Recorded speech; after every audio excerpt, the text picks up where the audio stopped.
Ok, vamos analisar isso. Hoje a gente vai mergulhar fundo numa parte do nosso corpo que, bom, muita gente passa a vida tentando definir, né? Com certeza. O abdômen. Exato, a parede abdominal. Mas a gente vai focar numa estrutura com um nome um pouquinho mais técnico, a bainha do reto abdominal. E é aí que a coisa fica boa. As nossas fontes aqui são documentos de anatomia bem detalhados. A nossa missão é desvendar como essa estrutura, que por fora parece só a casa do tanquinho, tem um design super sofisticado. E o mais curioso é que esse design muda, né? Não é a mesma coisa em todo lugar. Muda radicalmente. E essa é a grande sacada. Então a promessa é essa. No final da nossa conversa, a gente vai entender por que a organização dos músculos do abdômen é totalmente diferente acima e abaixo do umbigo. É uma lógica estrutural que, quando a gente entende, é genial. Ótimo! Para a gente começar essa exploração, acho que precisamos apresentar os personagens da história, né? Quem são os músculos, as estruturas que estão nesse jogo? Perfeito. Vamos começar pelo protagonista, o mais famoso de todos, o músculo reto abdominal. Ah, o famoso tanquinho. Ele mesmo. É o músculo que forma os gomos, sabe? Ele é longo, vertical, vai do tórax até a pelve. Certo, a estrela do show. Mas ele não trabalha sozinho, imagino. De jeito nenhum. Ele tem um elenco de apoio que é fundamental. São 3 músculos largos, planos, que ficam nas laterais do abdômen. Pensa numa cinta natural. Uma cinta? Isso. De fora para dentro, a gente tem o oblíquo externo, Ok. depois o oblíquo interno e lá no fundo, o mais profundo de todos, o transverso do abdômen. Eles nos abraçam, tipo um espartilho. Entendi a imagem. O reto abdominal na frente e essa cinta de 3 camadas dos lados. Mas como é que essa cinta se conecta com o músculo da frente? E é aí que entra a tal da bainha. Exatamente aí. E para entender isso, a gente precisa falar do conceito mais importante de todos. A peça que une tudo. A aponeurose. Aponeurose. Isso. E é crucial entender que isso não é músculo. Uma aponeurose é, na essência, um tipo de tendão. Só que em vez de ser um cordão, como a gente imagina, é uma lâmina. Larga, achatada, feita de tecido conjuntivo muito, muito forte. Ah, então é como se o músculo mesmo, a parte vermelha, acabasse e se transformasse nessa lâmina branca e resistente. É a imagem perfeita. Cada um daqueles 3 músculos laterais, quando chega perto do centro do corpo, se transforma nessa aponeurose. Entendi. E o que é fascinante aqui é que são essas lâminas que vão se entrelaçar de jeitos diferentes para formar a bainha que envolve o reto abdominal. Elas são as verdadeiras arquitetas de tudo. Puxa, que interessante. Então não são os músculos se enrolando, mas as extensões deles, as lâminas. Exatamente. Com os personagens apresentados, acho que a gente está pronta para entrar na primeira parte da análise. E é aqui que o negócio começa a ficar realmente interessante. Vamos focar primeiro na região acima do umbigo. Pelo que as fontes mostram, não é nada simples, né? Nem um pouco. É uma verdadeira obra de engenharia em camadas. E o ponto crucial, o movimento mais engenhoso de todos, é o que a aponeurose do músculo do meio, o oblíquo interno, faz. O que ele faz? Conforme essa lâmina se aproxima do reto abdominal, ela faz uma coisa única nessa região. Ela se divide em 2. Se divide? Como assim? Pleto no músculo, sabe?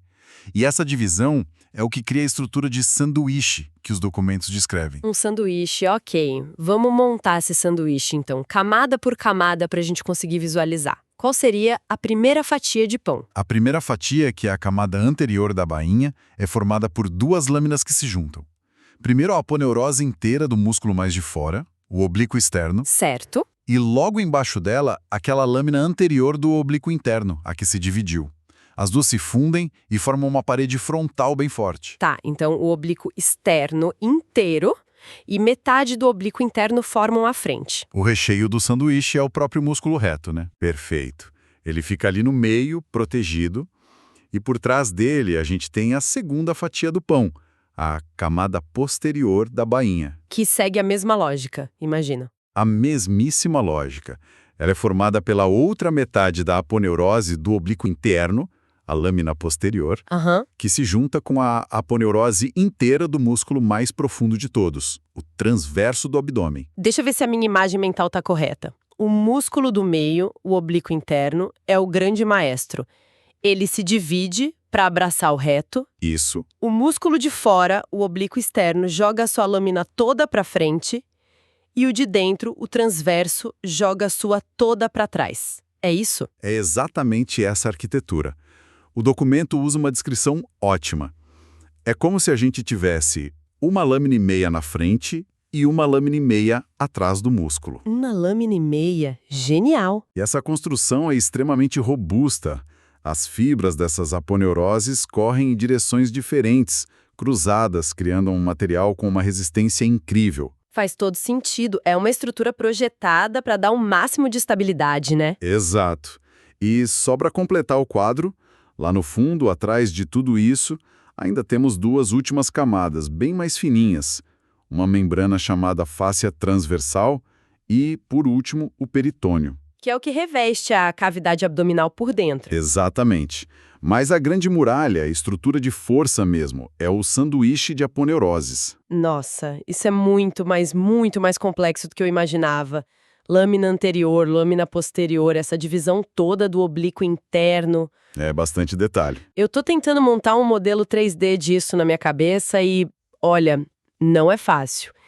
Imagino que para quem precisa aprender isso de verdade, tipo um estudante da área da saúde, dominar essa anatomia seja um desafio gigantesco. É uma ótima observação, porque anatomia não dá para só decorar, né? A gente precisa compreender no espaço. E aprender de forma passiva, só lendo ou ouvindo, tem um limite muito claro. Sim. O verdadeiro aprendizado não vem de memorizar, mas da tal da recordação ativa. Recordação ativa?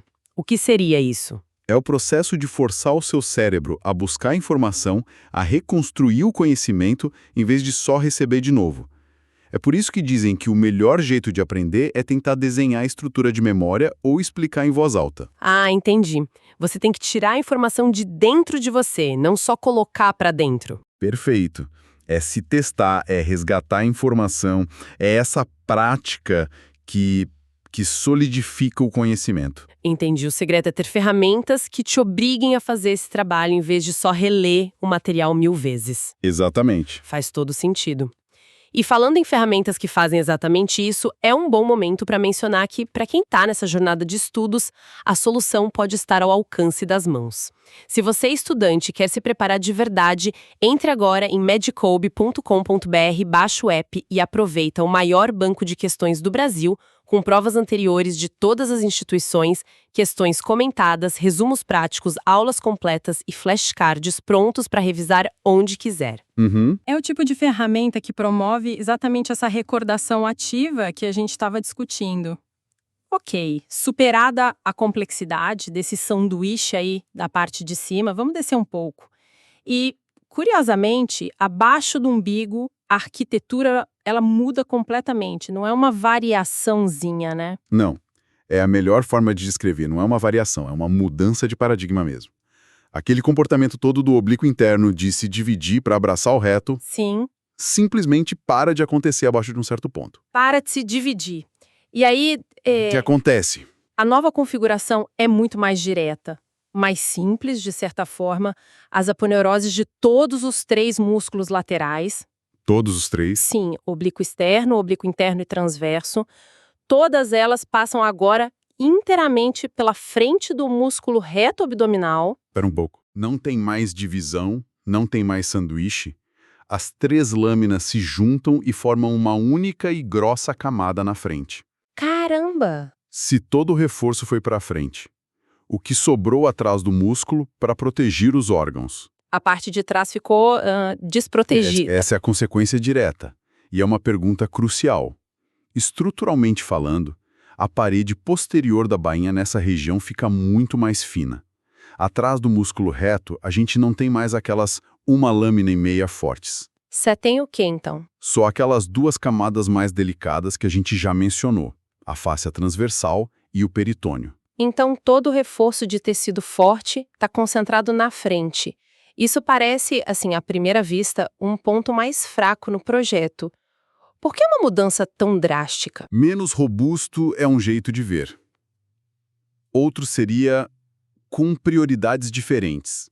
E esse contraste é a principal descoberta que o material nos traz. Acima do umbigo, uma estrutura super complexa para máxima sustentação. Certo? Abaixo, uma estrutura simplificada, com todo o reforço na frente, talvez para permitir outro tipo de mobilidade, sabe? É uma mudança de design muito, muito marcante. Ok. Então, o que tudo isso significa? A gente já estabeleceu que são 2 projetos de engenharia diferentes na mesma estrutura. Vamos tentar juntar as peças. Qual é a função geral dessa bainha e por que ela é tão complexa? Se a gente sintetizar, a grande conclusão é que a bainha do reto não é só um saco para o músculo. É um sistema dinâmico, um sistema de transmissão de força. A função primária é conter e proteger o reto abdominal, claro. Otimizar o trabalho dele. Isso. Mas a função mais elegante é ser o ponto de fusão das aponeuroses de todos os músculos laterais. É onde todas essas forças que vêm dos lados se encontram no meio do corpo. Perfeitamente colocado. E essa fusão, bem na linha média, forma uma outra estrutura muito importante que a gente consegue ver. A linha alba. A linha branca. Exatamente. A linha branca que divide os gomos do abdômen. Não é um músculo, é essa costura central de tecido conjuntivo. É o verdadeiro epicentro de força da parede abdominal. Então, a linha alba é a manifestação visível dessa engenharia toda. É. E o sistema inteiro, os músculos, as aponeuroses, a bainha, a linha alba, é o que permite a gente fazer coisas cruciais. Ajuda na postura, nos movimentos de dobrar e girar o tronco e, talvez o mais importante, na criação da pressão intraabdominal. Que é algo que a gente usa o tempo todo sem nem pensar, né? Para levantar algo pesado, para tossir. Exato. Aquele movimento de travar o abdômen é isso. É exatamente isso. Quando a gente contrai essa cinta muscular, a pressão dentro do abdômen aumenta e o nosso tronco vira uma estrutura rígida, estável. Isso protege a coluna. É como um airbag interno. Nossa, que analogia boa. Sem essa arquitetura, a nossa capacidade de estabilizar o tronco seria drasticamente reduzida. Recapitulando rapidinho então, a grande revelação da nossa análise é essa dualidade. Acima do umbigo, a gente tem a engenhosa estrutura de sanduíche, com proteção forte na frente e atrás do músculo. Criada pela divisão da aponeurose do oblíquo interno. Isso. E abaixo do umbigo, uma mudança total de planos, com uma configuração mais direta, onde todas as aponeuroses passam pela frente, deixando a parte de trás estruturalmente mais fina. Exato. E isso nos leva de volta àquela questão importante que você levantou e que vai além do que os documentos descrevem. O porquê? O porquê? Por que a evolução favoreceu um design tão diferente para a parte de cima e de baixo da mesma estrutura?